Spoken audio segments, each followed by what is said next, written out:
Et bonsoir les amis, j'espère que vous allez bien. Ce week-end, on a pu enfin déconfiner et du coup, comme vous pouvez vous en douter, on est parti directement tester la 208 de Cynthia.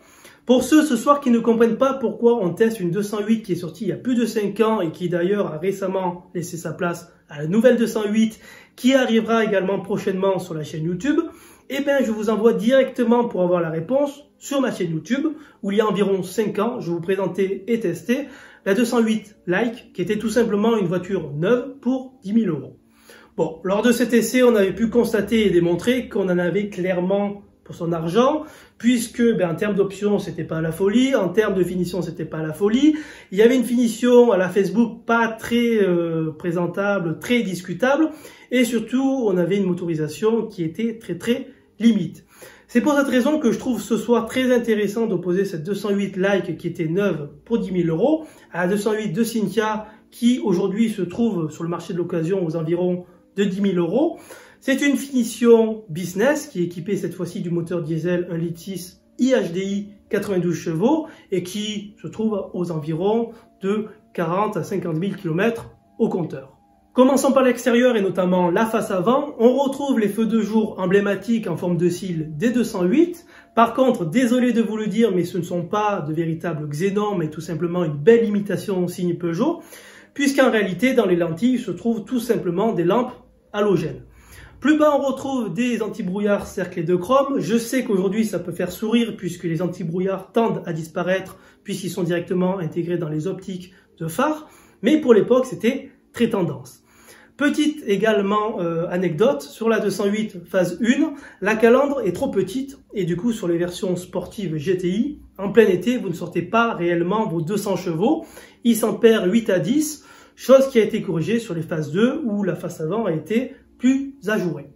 Latéralement, on retrouve des vitres cerclées de chrome. Certains vont me dire qu'ils préfèrent le chrome, d'autres le noir, d'autres pas de chrome directement. Mais ça participe à l'esthétique et au haut de gamme de la voiture. Par contre, comme la 208 Like, la version business bénéficie de séries de jantes tôle 15 pouces. Alors ça, c'est pas forcément négatif puisque au niveau consommation de carburant, vous allez moins consommer et vous allez payer moins cher en termes de pneumatiques. À l'arrière, on retrouve les feux emblématiques en forme de griffe de la 208. Sur cette finition business, on dispose de radars de recul de série et également un béquet. Ce qui m'amène à la seconde anecdote, puisque ce béquet a souvent tendance à péter au niveau des clips qui le retiennent. Et du coup, Cynthia avait remarqué ce défaut-là, a signalé à Peugeot, qui n'a pas voulu remplacer bien évidemment tout le béquet, et a tout simplement décidé de le coller. Je vous rappellerai également que pour changer le troisième feu stop, il faut démonter intégralement le béquet, donc bon courage à celui qui le fera. Au niveau du coffre, on dispose de 10 litres de plus que la 207, mais le volume de coffre reste identique aux autres 208. On a également, chose bien sur ces versions-là, une vraie roue de secours qui vous permettra, si vous éclatez le pneu, de pouvoir rentrer chez vous, contrairement au kit anti-crevaison. À l'arrière, 2 passagers pourront confortablement s'installer. Bien évidemment, la place centrale restera pour dépanner. On est beaucoup mieux installé que sur la 206 et la 207 puisque l'assise est un brin plus basse et les ceintures de caisse un brin plus hautes. On a également sur cette version des vitres teintées. Par contre, petit point négatif, on ne pourra pas rabattre intégralement les banquettes comme on le faisait sur la 206 et la 207 puisque les assises sont tout simplement clipsées. À l'avant, on découvre le iCockpit qui du coup a été lancé par la 208. Pour rappel, certains ont décrié l'ergonomie qui gênait pour les grands gabarits. Cynthia, pour la petite histoire, a d'autres problèmes puisqu'elle a tendance à appuyer sur le klaxon avec sa poitrine.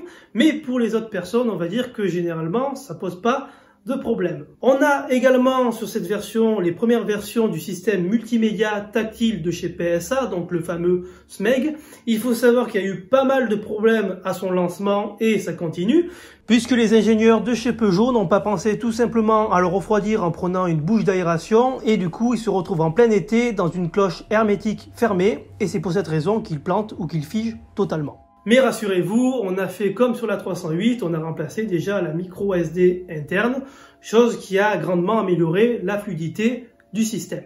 Par contre, désolé de vous décevoir, sur cette version de 2014, il n'y a pas d'Android Auto ni d'Apple CarPlay. Ça, il faudra attendre le SMEG IV2 qui apparaîtra notamment en fin 2016. Au niveau châssis, boîte de vitesse, direction, qu'est-ce que ça donne? Eh bien, comme d'habitude, c'est une Peugeot, c'est-à-dire qu'il y a un très bon trait avant repris de la redoutable 207. Par contre, je trouve que les amortisseurs ont été grandement assouplis, voire un peu trop, puisque on va dire que la 208 est beaucoup plus bourgeoise que la 207. On va dire qu'elle est cette fois-ci en contrepartie plus prévenante pour les vertèbres, mais ceux qui sont adeptes à la conduite sportive, surtout avec ce petit volant, seront un peu déçus. Bon, vous pourrez faire comme la plupart des possesseurs de 208, modifier les amortisseurs par des plus raides. Au niveau des pédales et au niveau de la boîte, je trouve par contre que cette boîte 5 rapports manque de précision et ça devient très flagrant en conduite plus soutenue. On a vraiment une tringlerie très aléatoire et on se retrouve avec un pédalier qui est assez haut et qui dispose d'un embrayage assez long, donc le point de patinage est assez long. Et je trouve, alors je ne sais pas si c'est spécifique à cette finition-là, mais je l'avais remarqué également sur la version Like, je trouve que par rapport à la 207, la pédale de frein est beaucoup plus spongieuse, c'est beaucoup moins, on va dire, réactif dans l'immédiat, même si ça freine très bien. Au niveau consommation, que donne ce moteur, le 1,6 litre IHDI 92 chevaux? Il faut savoir qu'il était homologué sous l'ancienne norme, qui était donc pas la norme WLTP, donc c'était beaucoup plus loin en réalité. C'était annoncé à 3,3 litres en cycle mixte au 100. En réalité, on tablera plus sur 4,5 litres, 5 litres sur national et également en ville, ce qui est pas mal puisque, comme j'ai dit précédemment, c'est une boîte 5. Par contre, sur autoroute, la boîte 6 manquera clairement puisque la consommation grimpera en flèche. Alors je me permets de faire une petite parenthèse sur le stop and start qui a été équipé sur cette 208 puisque c'était tout simplement le meilleur du marché.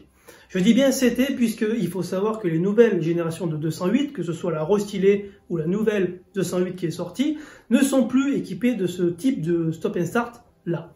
Sur cette 208 là, c'était tout simplement un alterno démarreur et non pas un démarreur simple renforcé. La grosse différence, c'est que l'alterno démarreur permettait de couper le moteur en dessous de 20 km/h. Donc, globalement, vous arrivez sur un stop, vous vous mettez au point mort et la voiture va arriver pratiquement en roue libre pour s'arrêter intégralement.